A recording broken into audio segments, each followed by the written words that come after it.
Notification के लिए bell button दबाइए और नए वीडियो की अपडेट के लिए सब्सक्राइब करना ना भूलें।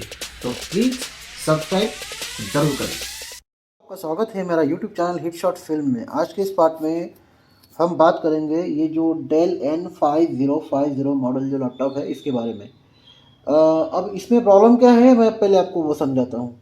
इसमें क्या होता है कि जब भी मैं ग्राफिक्स ड्राइवर्स इंस्टॉल करता हूँ तो इंस्टॉल करने के बाद इसका जो स्क्रीन है वो ब्लैक हो जाता है, मतलब विंडो ओपन हो जाता है। क्योंकि मैं जब एक्सटर्नल डिस्प्ले अगर लगाता हूँ मॉनिटर के लिए मैं, तो वहाँ पे डिस्प्ले आ जाता है, लेकिन यहाँ पे सिर्फ ब्लैक स्क्रीन दिखाता है। यहाँ पे आपको स्क्रीन जो है, पिक्चर जो है वो शो नहीं करता है। ठीक है, इसका मतलब क्या होता है कि ये आपका कुछ ग्राफिक्स रिलेटेड इशू ये हो सकता है। ठीक है, तो देखिए अब इस प्रॉब्लम को सॉल्व कैसे करना है आज मैं आपको बताने वाला है, तो चलो फिर देखते हैं। ओके, देखिए अब वो जो प्रॉब्लम है उस प्रॉब्लम को ये जो N5050 जो ग्राफिक्स इशू है, इसको अगर आपको सॉल्व करना है तो बहुत ही सिंपल स्टेप है। आपको जाना है गूगल में जाने के बाद आपको यहाँ पे डालना है डेल ड्राइवर्स। ठीक है, उसके बाद ड्राइवर्स एंड डाउनलोड्स पे क्लिक करना है। यहाँ पे आपको N5050 ये जो है Inspiron N5050 इसको सिलेक्ट कीजिए। सिलेक्ट करने के बाद आपको नीचे यहाँ पे कैटेगरी में आपको क्या करना है, बायस।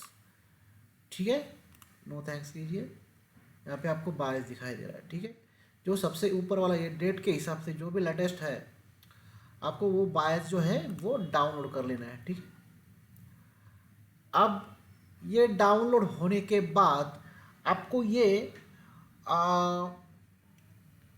इंस्टॉल कर लेना है। तो इंस्टॉल कैसे करते हैं चलो फिर देखते हैं।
yeah.